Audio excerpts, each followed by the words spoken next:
put a bullet in you, but if you harm that boy, I'll have to. Just stand where you are.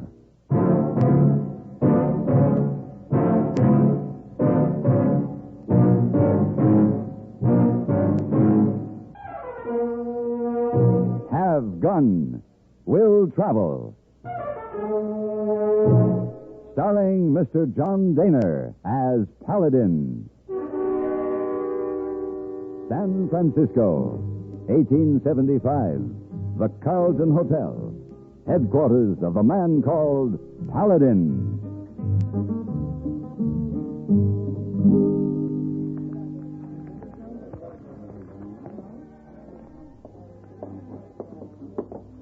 Oh, Mr. Paladin? Oh, hello, hey boy. Look.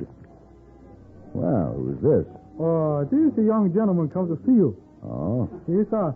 He come looking for you. He say very important. Well, now.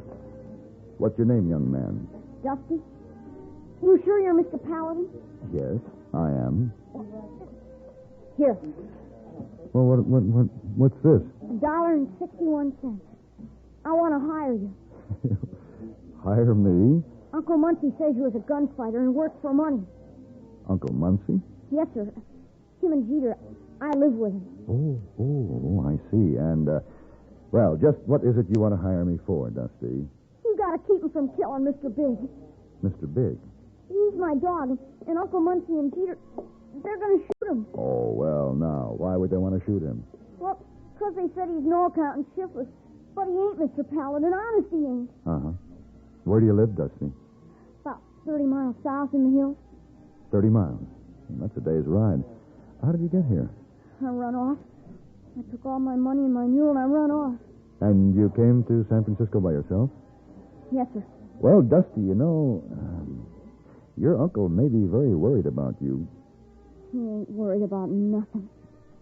Most likely he'll give me another licking when I go back. No, he couldn't be all that bad. He is so. You ain't gonna help me, are you? You ain't gonna help me none at all. Hey, boy, Yes, sir. get a room for Dusty and charge it to my account. He's going to need a good night's sleep before we start back in the morning. Oh, yes, sir, Mr. Paladin. Right away. You mean you're gonna help Mr. Paladin? That's right, Dusty. I'll ride back with you, and we'll talk to them about Mr. Big. Gee, thanks. Thanks a lot. Wait a minute. There's just one thing, Dusty. Yes, sir? Here. I want you to keep this $1.61. You might need it.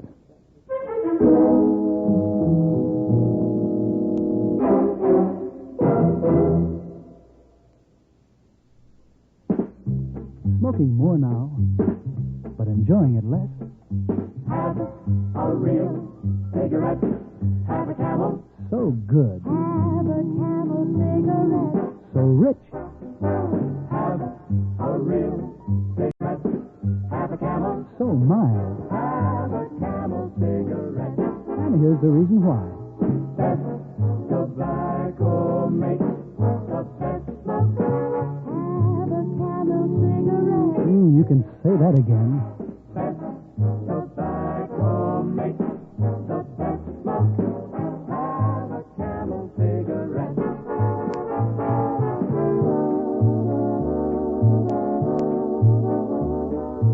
If you're smoking more these days, but enjoying it less, then change to Camels, the best-tasting cigarette of all.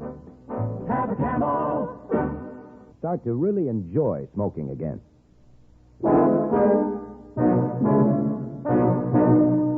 The ride back to Uncle Muncie's took most of the next day. The sun was setting by the time we saw the little shack Dusty called home. A dog was tied to a nearby tree, and a man was standing in the cluttered yard, watching us ride in. That's Uncle Muncie, Mr. Paladin. And that's Mr. Big over there. Ooh, boy. Where you been, boy? You came to San Francisco to see me, Mr. Muncie. This is Mr. Paladin. Paladin. Ain't no gunfighter gonna stay around here, so you just get... Now, just hold on a minute. Don't you want to know why Dusty came to see me? Don't matter why. He run off, that's all. Missed all his chores. Now get off that mule, boy. You've got a lot of work to catch up on. Will you promise me you won't kill Mr. Big? I don't make no bargains with you, young'un. Now, get off that mule. Hey, now, wait a minute. That'll be just enough for that, Muncie. I told you to get, Paladin. This boy's my kin, and I'll do with him what I want. You remember that, boy. You hear? I told you there'd be enough of that. You get your hands off me. Why, you... What's going on out here? Jeter, get your rifle. I wouldn't if I were you, Jeter. Who's he? He's a stinking gunfighter. That's who. His name's Paladin. Paladin. Yeah. What's he doing there? Oh, Dusty brung him back, and he's going to get a beating for it he'll never forget. Now, you hear that, boy? You're wrong, Muncie.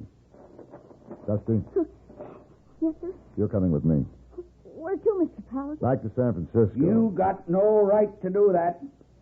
He's my kin, and I aim to keep him. For what? So you can beat him? And make him do your chores? I don't think so, Muncie. You're not going to have the chance. I'll get you for this, Paladin. Me and Jeter, we'll fix you real good. We better get Mr. Big, Dusty. We have to be moving.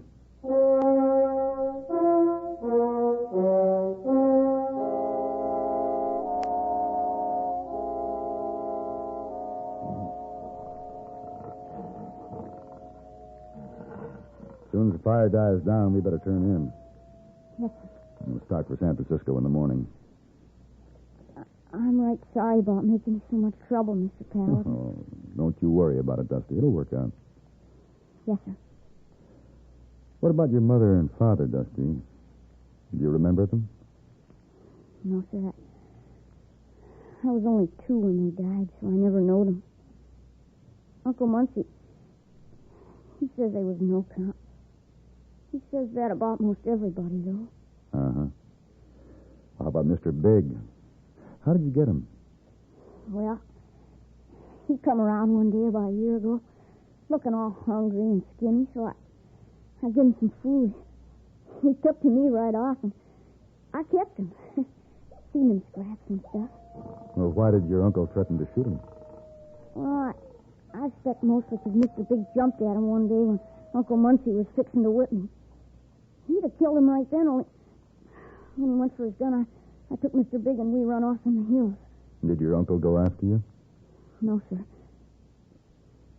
Me and Mr. Big, we were starved out there. So we had to go back home. What happened then? Uncle Muncie, he tied Mr. Big to a tree and told me he was going to shoot him. Every day he told me that, and him and Jeter would laugh at me when I started crying. So you came after me, huh? Yes, sir. I'd have took Mr. Big along with me, only I couldn't get him loose. I see. He didn't like it none when he hears them coyotes. Yeah, I've noticed. When him and me run off in the hills that time, the coyotes would howl, and I'd get scared some. But Mr. Big, he'd get up real close to me, and everything would be all right. Dusty, aren't there any neighbors around here? Someone you could have gone to? Only the Thompsons. They got a place not far from here. Why didn't you go there? I don't know them very good. Just seen them once or so. Besides, Uncle Muncie had beat me good if I'd have done that. He don't like me talking to folks. Does your uncle beat you very often, Dusty? Yes, sir, most every day. I see. Mr. Paladin, I think you hear something besides coyotes. He's acting kind of funny. Yeah, maybe you're right. I'll take a look. Don't move, Paladin. What? There's 2 rifles pointed right at you. Uncle Muncie. Now, you just take off your gun belt and drop it by the fire there, Paladin. We'll do it.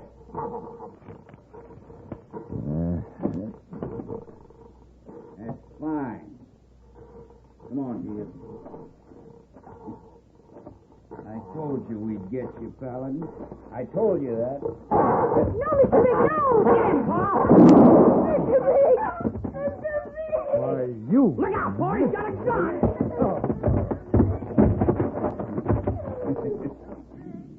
boy, Jeter.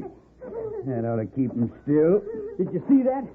He had a derringer hit on him. Why, the dirty louse. You killed Mr. B. I should have killed him a long time ago. You killed Mr. B. Now, you shut up, kid. You shut up. You hear? You're going back home, boy, where you belong. Come on, Jeter, let's go. Should I put a bullet in Paladin? No, just leave him be. The coyotes will get him. Come on.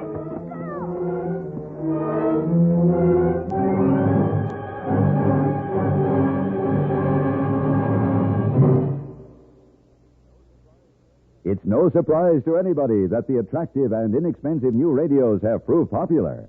It's no surprise, that is, to anyone who listens to CBS radio.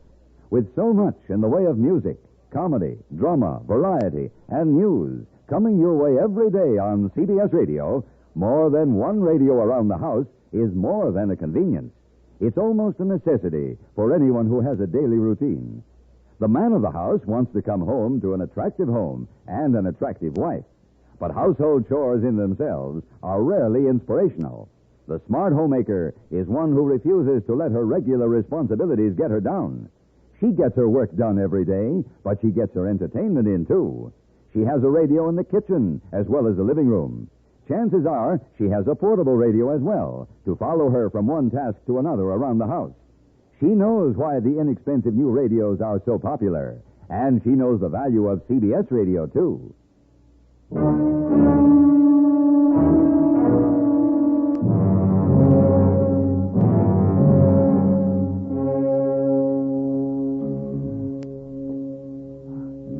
He's coming around, Morgan.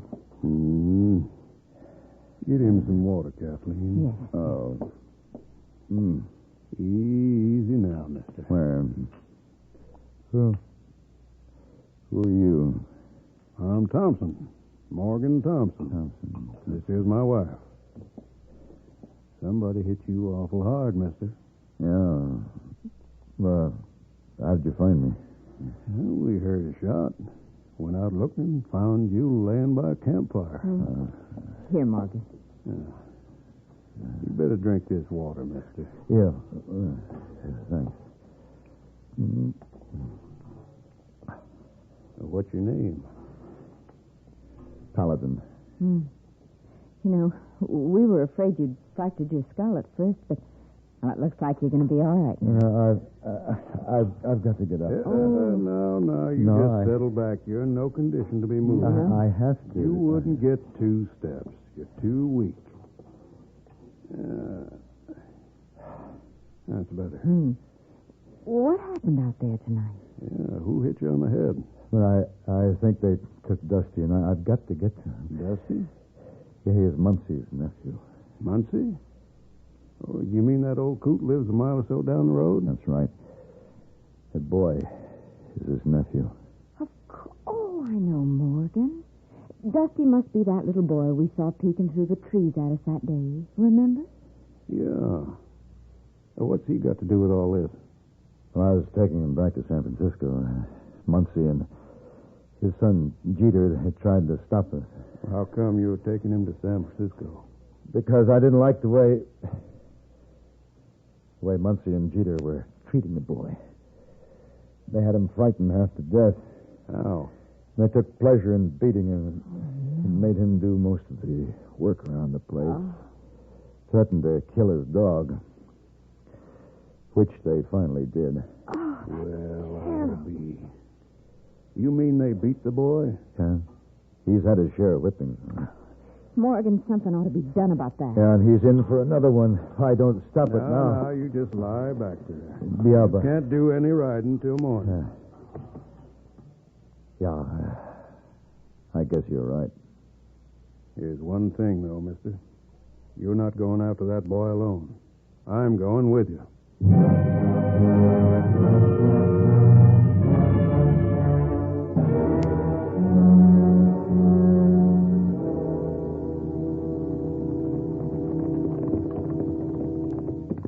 Feeling any better, Mr. Paladin?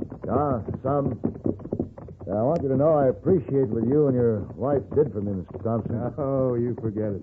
Anybody would have done the same. Oh, Maybe. But I could have died out there. Yeah. Looks to me like that's what Muncie and Jeter figured you'd do. I hope they haven't hurt that boy. Yeah, we'll soon know. That's their shack up ahead. Yeah. Don't see anybody. Maybe it's too early for him to be up. Maybe. Yeah. Hey, wait a minute. Look there. What? No, in the back. Come on. Come on, boy. Come on. Oh, no. All right, you hold it, Muncie. Keep your hands off that boy. Mr. Paladin. It's Paladin, Paul. I told you I should have put a bullet in him. I thought we fixed you last night, Paladin. You probably would have if Thompson here and his wife hadn't found me. Thompson, I thought I seen you somewheres before. That's right, Muncie. We're neighbors. If I'd known how you've been treating this boy, I'd have been over here before now. Meddlers. You're all a bunch of stinking meddlers. Now, this boy's my kin, and I aim to do with him what I please. But not a beating, Muncie. Yes, a beating. He's been crying and carrying on about that cussed dog. All night he done that. He's going to get a whipping for it. And you ain't going to stop me this time, Paladin. Jeter. Huh? Turn that boy loose. Now. All right. Dusty, get on my horse. Yes, sir. Well, now, you got no right. This is my property, and that boy's my kin. We got a right, Muncie, when anybody treats a boy the way you treat him. He belongs here, and you ain't going to take him. This whole thing is going to be turned over to the law. No, you ain't taking him. Come on, Mr. Thompson. I'll kill you, Paladin. You...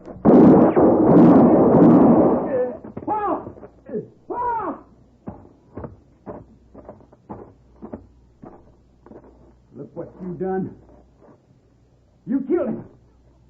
You killed Paul. You saw what happened, Jeter. I had to shoot him. You didn't have to. You didn't. What did you expect me to do? Let him shoot me in the back? I wish he had. It's all on account of that stinking little kid. He brung this on us. You're wrong, Jeter. You brought it on yourself. Get him out of here. And I'll never bring him back. You know, Jeter, I think that's the smartest thing you've said. It's just too bad your pa didn't say it a long time ago.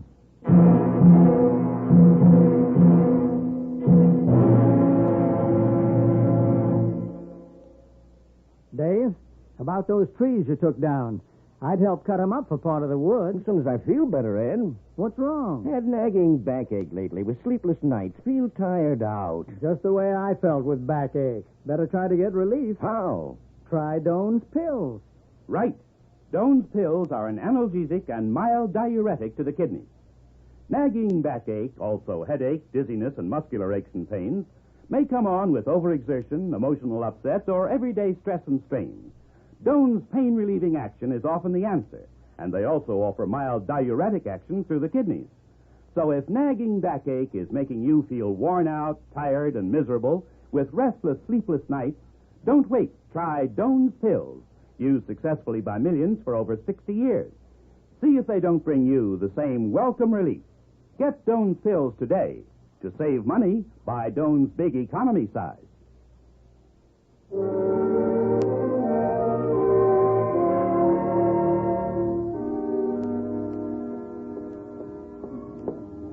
Oh, Miss Wong. Oh, hey, boy. You see Mr. Paladin? He told Mr. Wong he's going out. Oh. No, he had dinner engagement with a young lady who was waiting for him in dining room. Oh.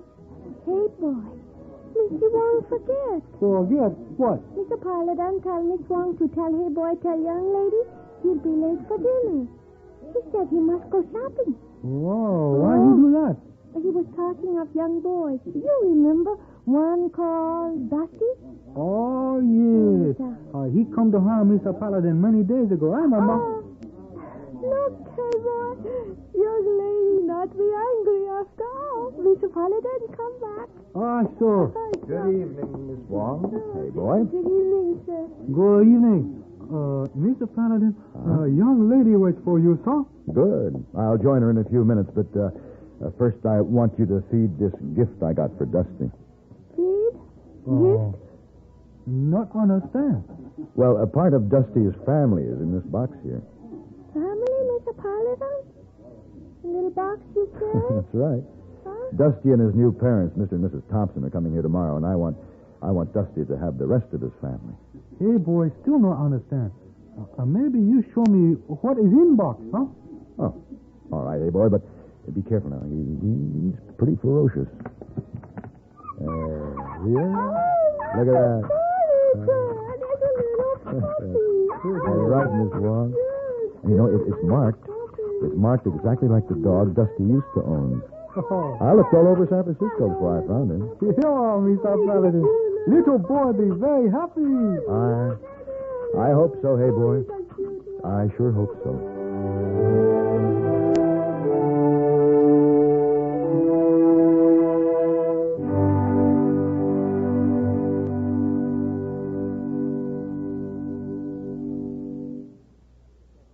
Pepsi-Cola refreshes without filling. Why? Because it's truly light. Charlie, you're forgetting something. Wait, Kay, there's more. Yes, ice-cold Pepsi is the delicious refreshment that goes great at a picnic or a party. But, Charlie... And Pepsi goes fast.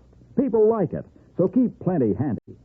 There. Oh, you did fine, except for one thing. Well, I mentioned lightness and how Pepsi refreshes and how fast it goes. You left out Pepsi sociability. You know the Be Sociable song. But, Kay, I can't sing. I can. Listen.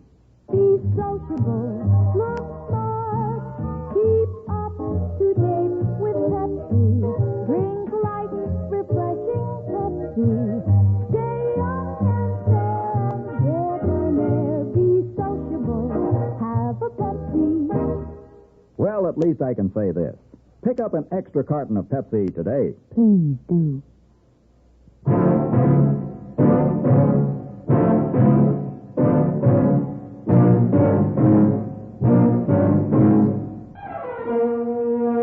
Have Gun Will Travel. Created by Herb Meadow and Sam Rolfe, is produced and directed in Hollywood by Frank Paris and stars John Dehner as Paladin, with Ben Wright as Hayboy and Virginia Gregg as Miss Wong. Tonight's story was specially written for Have Gun Will Travel by Ray Kemper. Featured in the cast were Vic Perrin, Sam Edwards, Bartlett Robinson, Shirley Mitchell, and Richard Beals. This is Hugh Douglas inviting you to join us again next week when CBS Radio presents Have Gun Will Travel.